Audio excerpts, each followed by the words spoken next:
Jono from Above and Beyond. And you're watching DJ Mag TV in Canada on IHM.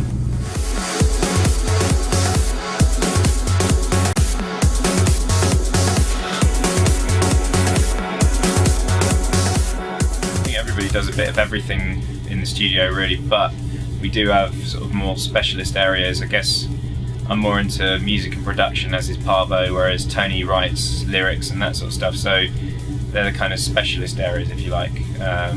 But we're all manning the computer at some point during the production or playing in stuff off the keyboard, so it's a bit of a mixed bag really. It depends on the track.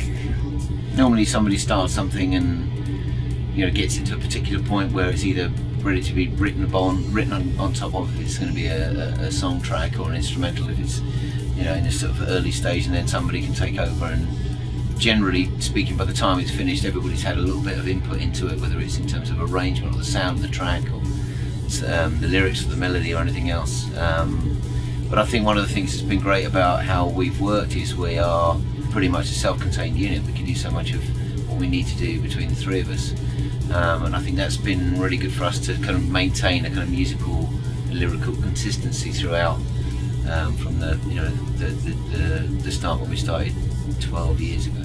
One of the great things about doing what we do digitally now, DJing digitally, so we can play stuff and tweak it the next day, whereas before, obviously years ago you had to get records or acetate to cut, or burning stuff onto CD is still a little bit laborious, but now it's very, very simple to try stuff out. So whether it's our own productions or remixes that we're waiting for commissioning, we can try different versions out. I think we just finished on, I've been gone since Boxing Day, and I think we played 7 different versions of the new Heat Beat remix of Parker and Hanson Afterthought, and you're listening to it, you listen to how it goes down and the sound of various bits, and that's the flip side of it though, because you can spend so many times sort of so much time tweaking each track, getting the closure that you used to get.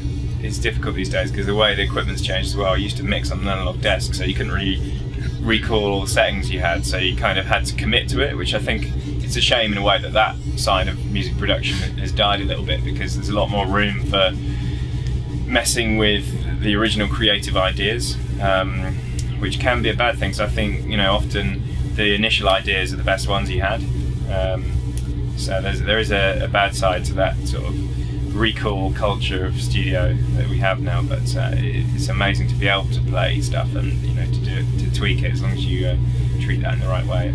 I think the great thing about it is that you can actually see, we're making tracks for clubs, and so to see the reaction of people, this bit sounds like it's a bit too long, by the time that bit comes, that bit's worn out, whatever it is, so that the actual structure of the song can change during that playing out process. That's quite useful, I think. And also sometimes you'll take a track that, like Prelude for example, when we first played that track out, the reaction wasn't particularly amazing, I would have said, but over time when people get to know the album, they learn to love the tracks, they really appreciate that track, and it gets an amazing reaction now. So it's important also to kind of remember those bits as well when you're making tracks and judging reactions and stuff as well. I can tell you a funny story about how we started to work with Richard Bedford, because he was actually a friend of one of the guys who was working in our Angina Beats office, and he passed on this CD of his friend Richard, the guy who was working in our office, and the CD had written on it, "When the Stars Collide," and we'd written "Alone Tonight," and the lyric for that was "Slipping sideways, silver stars collide." Silver stars collide, yeah. I can't even remember it now. But there you go. It was just weird how those words were on the CD, and that was in the lyric that we'd written anyway. We put on the CD, and I think me and you were in the studio at the time actually. Definitely, when we first heard it, and we were just like, wow, this guy sounds amazing. Let's get him in, see how it works. And then we've worked together for 5 or 6 years now, or however long it is.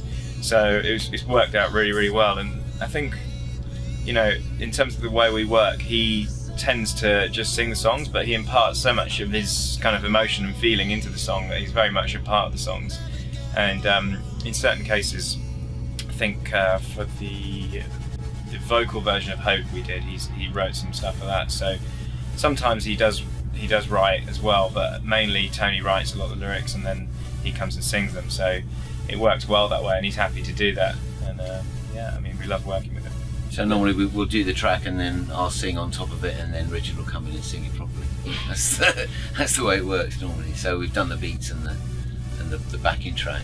But to be honest, actually, a lot of the time when we're writing songs, we don't have beats in the music at all. We're just writing on top of chords.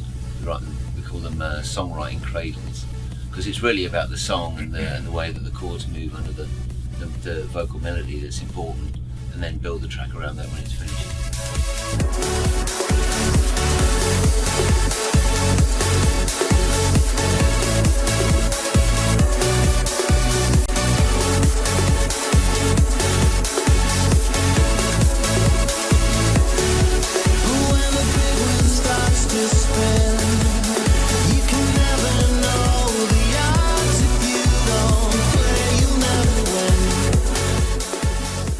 This year in Miami, we're actually playing in a venue that we've not played before. It's an amphitheatre, which is actually a really beautiful place, and we're just sort of firming up details about how we're going to do the production, because we really like to do something that fits the venue and fits the place in terms of the lighting and the vibe of it.